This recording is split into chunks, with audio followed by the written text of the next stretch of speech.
itinutulak at suporta sa pagbuo ng locally manufactured electric vehicles.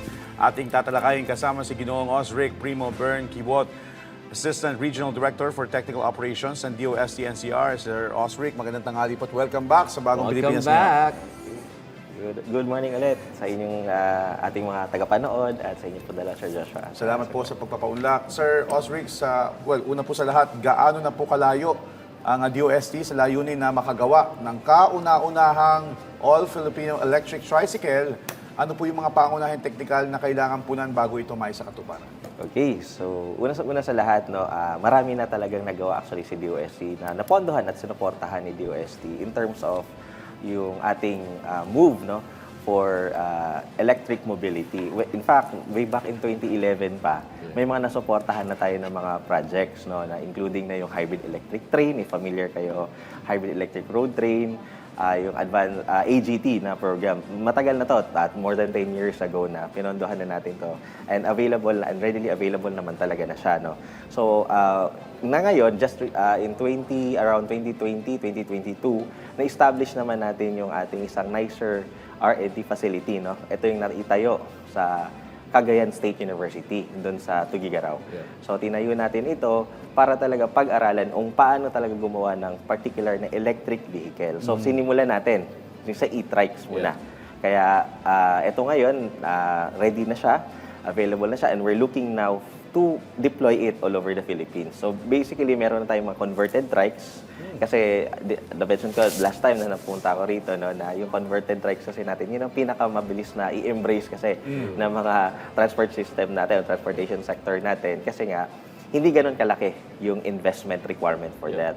Kasi magkano lang yung conversion. So, tatanggalin lang natin yung internal combustion engine ng isang tricycle, palitan natin ng motor, ikabit yung kanyang battery management system, yung control system niya para tumakbo siya, at saka yung battery. Then, the typical tricycle natin will remain running naman.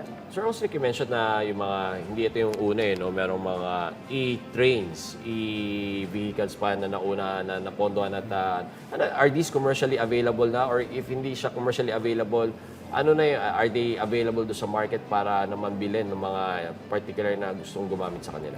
Well, actually, yes. Tapos na ang project na to, completed na. Available na siya. It's just that na dahil nga may, kumbaga, ang partner kasi namin especially with the hybrid electric train ay si PNR. But right now, PNR is, kumbaga, nag-aayos sila ng system nila. So, kumbaga, hindi operational ang mga certain lines sila. But nonetheless, available na siya if ever may mga interested na mag-acquire, if ever, kung private sector man siya or mga sa mga for the train kasi relays lang naman to, konti lang yung investment nito, rolling stocks lang at saka yung pinakabago yung relays niya, then it can be deployed already. Yan. Baka gusto ko kasi magtayo ng train station sa barangay namin. Pero ano-ano ho yung particular na suporta na ho na binigay ng DOST sa MV1 Enterprises para sa mapaunlad ang kanilang kakayahan sa local na paggawa ng electric vehicles? Okay. So, yung support na talaga natin na in-offer natin or ibinigay kay MD1 is more on into yung capability nila to produce yung existing product nila, which is yun yung Jeep. So, si MD1 kasi gumagawa siya ng mga body parts ng Jeep. And ang target talaga nito are mga yung nagre-restore. Dati, yung Jeep na brand to dati, way back siguro mga 10 years ago, na uso pa yung mga natin, yung owner type Jeep. Yes. Ayan. So, majority sa nila, mga buyers nila or customers nila are those na gumagawa ng mga owners. So, dahil na hindi naging uso na ngayon ng mga owner, kaya nagbebenta na siya sa abroad, nagre-restore ng mga Jeep, yung brand na Jeep, yung military grade na Jeep. Pero siyempre, decommission, na siya, na civilian type na models na. So yun yung ginagawa na. So ang assistance na pinrovide na DOST is yung nagbigay tayo ng assistance sa kanila doon sa powder coating facility nila. Kasi need na ma-improve yung kanilang surface finishing para mas matibay yung kapit ng pintura. So yun yung binigay na assistance ni DOST way back then in 2017. So right now, may isa naman tayong program, yung Quattro program ng DOST. So ang aim naman nito is tulungan sila na ma-improve yung kanilang ED coating. Yeah. Kasi meron silang existing na ED coating na facility, pero dahil ito ay batch type, Okay. meaning one at a time. Kumbaga, and since marami yung demand nila, kailangan nila magkaroon ng certain amount of automation na tuloy-tuloy na yung kanilang coating ng kanilang mga produkto. Linawin lang natin, no? Baka akalain nila yung Jeep na brand, gawang Pinoy. Hindi, iba yung Ay. sinasabi natin na Jeep na owner type at saka yung Jeep na nakikita natin. Baka sabihin ng mga kababayan, ang mahal-mahal ng Jeep, local brand lang naman pala. Pero Magkaiba sir, yun, ha? pero ano na, yung foreign brand na yon, lahat kasi lahat ng nagre-restore noon sa kanila bumibili dito sa Pilipinas. So basically, yung Jeep talaga na brand para maano kasi merong specific design ang isang Jeep na sila yung gumagawa dito sa Pilipinas. At kaya sila ngayon ang nagpo-provide sa foreign market kasi wala na yung production ng Jeep eh. Okay. So nasa kanila ngayon, sila ngayon yung gumagawa ng mga parts and components. Gusto ko tuloy sitahin si Jeep. Mahal-mahal nyo, ha? Local pala kayo, ha? Pero ito sir, balikan ko po kasi kanina piniplay yung video na so yung ide-deploy nyo yung mga e-tricycles, ito ay mismong tricycle na, hindi yung conversion system. Yung e-trike. na-convert na e-trike. Yung e-trike yung tatlong gulong. Oo, yun. Tapos doon sa bagay, tricycle naman. Yung typical tricycle kasi, yun yung converted. Yeah. Na meron yung May sidecar. tricycle, yung Yes. sa motor, tapos may sidecar. And i-deploy to nationwide. Yes, sir. Yun yung isa sa mga, kumbaga, yung approach ng e-mobility program natin is, kasi meron tayong dalawang model. So, we have the converted trikes and the electric trike. Yung nasa gitna yung manubela, Yes, tapos yes. dalawang gulong sa likod as the prime mover. So, yun yung plan natin na yun yung plan natin na i-deploy. Okay. With that, Asa ilan to, sir? piniprepare natin si MD1. So basically, ang ano dun, sir, is we wanted to create kasi yung initial type of demand. Of course, business kasi ang MD1. Okay. So of course, kailangan nila ng if they are to invest in a production line, so kailangan nila na there is Ito yun, certain ito yun. amount. Yan. So yan. Yan yung ginagawa ni MD1 before. Okay. So actually, meron na silang na-develop noon na nahinto nila. Around 2013 or 2017 Okay. yata nila na-develop yan. So kanila yan, kanilang model. Hindi yan yung model na na-develop naman ng Cagayan State University. So kung nakita niyo yung video ni President na Yes, nandun yeah. sila, may Sidecar, yung may tricycle at saka may sidecar, yung with sidecar. Yun yung na-develop ni Cagayan State University. But right now, yung nakita natin sa screen kanina, yun yung na-develop nila way back in 2017 lang. It did not have much traction kasi noon. Kasi syempre, yung appreciation natin sa Yes. electric mobility is not that high compared ngayon. Yes. So, yun po yung natin, yung na-provide natin kay Okay. MD1. Well, bukod naman po sa electric tricycle, gaano na po kalawak ang paghahanda naman ng DOST para sa susunod na hakbang at pagde-develop at paggawa naman ng isang locally manufactured electric jeepney? Okay, so nakikita naman natin, actually meron ng mga available din ng mga ilan-ilan na. and produced din also ng mga local manufacturers dito. And I think andyan sila Tojo, and I'm not sure if si FF, Francisco Motors, Yes. they're also doing that. So what we are trying to, DOST is trying to help them is kung pwede namin silang tulungan through our existing na programs. And dito ngayon yung Small Enterprise Technology Upgrading Program, wherein we can provide them with technical assistance on improving their production efficiency. Same with what we've done with MD1 and other na mga small and medium enterprises in the manufacturing sector. So yun yung mga programa na we can offer to them. So may component of technical assistance, may component of providing consultancy, at saka mayroong component of provision of funds to acquire Okay. equipment. Okay.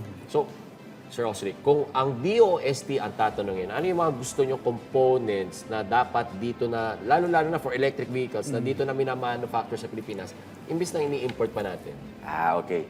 When we talk about specific kasi na components, siguro it's very difficult for us now na we go back to the scratch, to the scratch or go back to the drawing board in terms of paggawa ng motor, paggawa ng kasi kumbaga readily available na yan in the foreign market.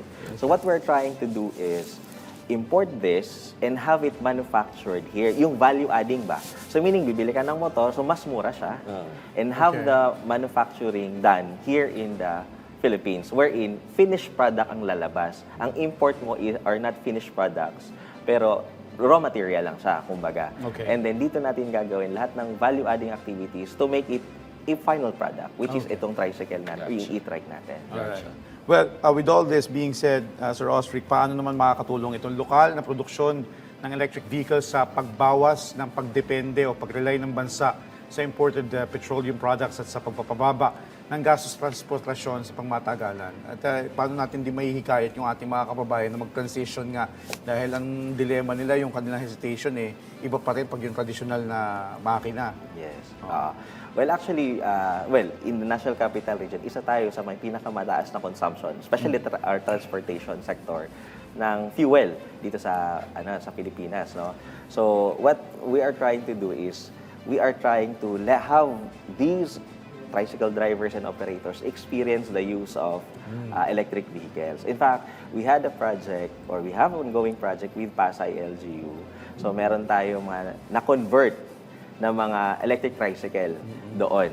Pero e-trike ito, if you remember yung BMAC na dineploy dati ng DOE.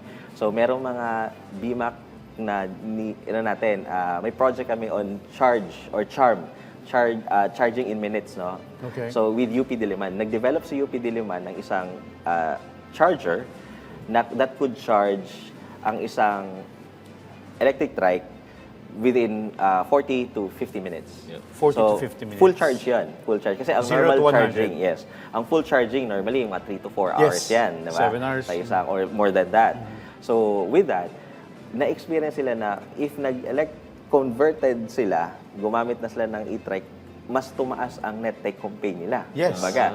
So before, mas mahal yung... kasi syempre, gumagamit ka ng gasolina, gumagamit ka ng fuel. May change oil pa yan, may maintenance pa yan, spark plug. Ito naman Ang EV may daming change moving oil pa rin parts. diba? Yung Sa hybrid. EV, sir, wala na masyado. Well, technically, kasi konti na lang yung moving parts mo. So, sa Okay. motor mo mismo, wala kang konting maintenance lang yan. At saka, Minimal. Minimal, very minimal. So, yung mga moving parts mo lang siguro, yung sa gulong, yung mga greasing na lang, kumbaga, hindi talaga change oil na sobrang litro-litro yung kinokonsume natin. Pero yung 40 to 50 minutes na 0 to 100 full charge ng isang tricycle, gaano katagal pwede ibiyahe?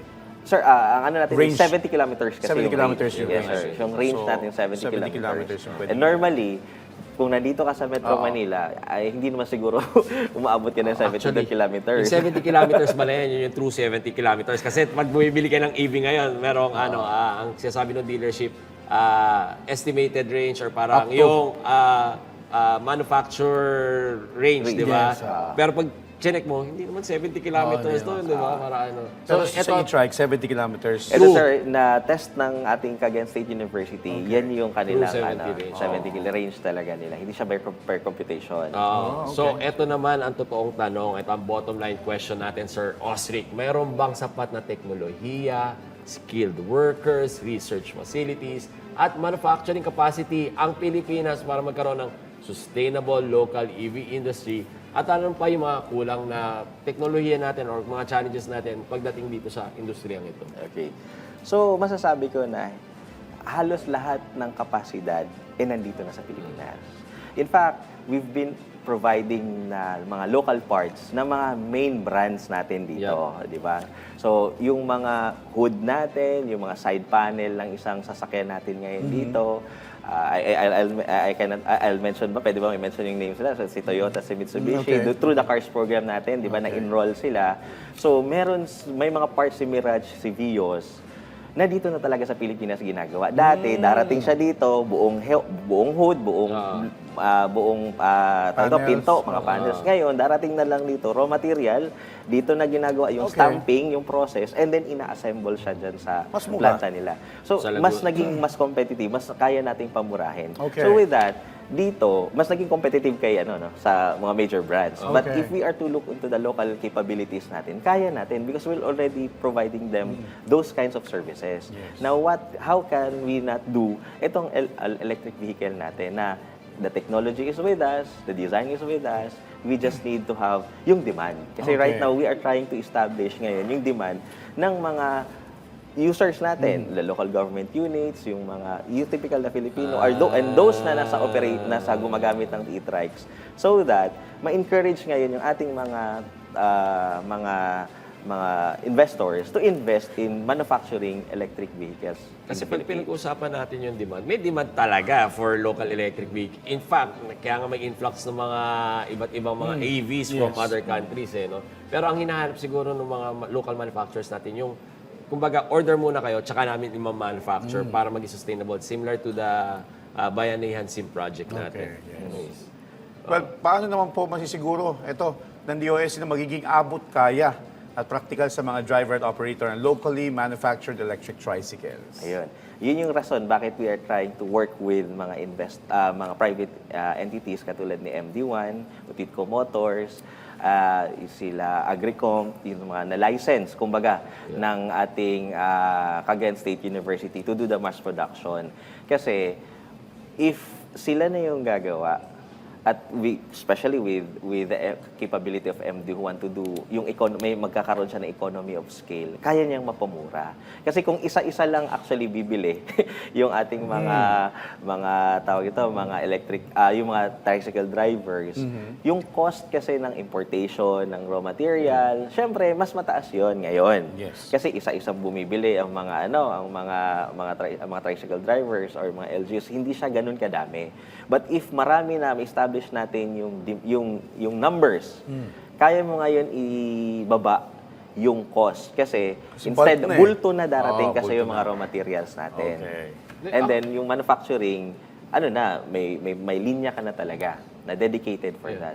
You mentioned kanina, licensed by Cagayan State University. Kailangan i-license sila ng Cagayan State University to participate? Para doon sa mga Yes, sir. electric vehicle? Normally, sir, if it is a product of research and development na ginagawa ng ating mga state universities and colleges or ng research and development institutes ng government, basically, meron tayong tinatawag na licensing agreement that we provide you with all that. Kasi kumbaga, sir, kung ako, for example, si Cagayan State University and ikaw si MD Juan, ibibigay ko kasi sa'yo yung buong technical drawing and know-how on how to produce yung technology na to. So for this particular project, Yes, of course, yung DOST project. Yes, yung DOST lang na project. Or yung other projects na output ng R&D.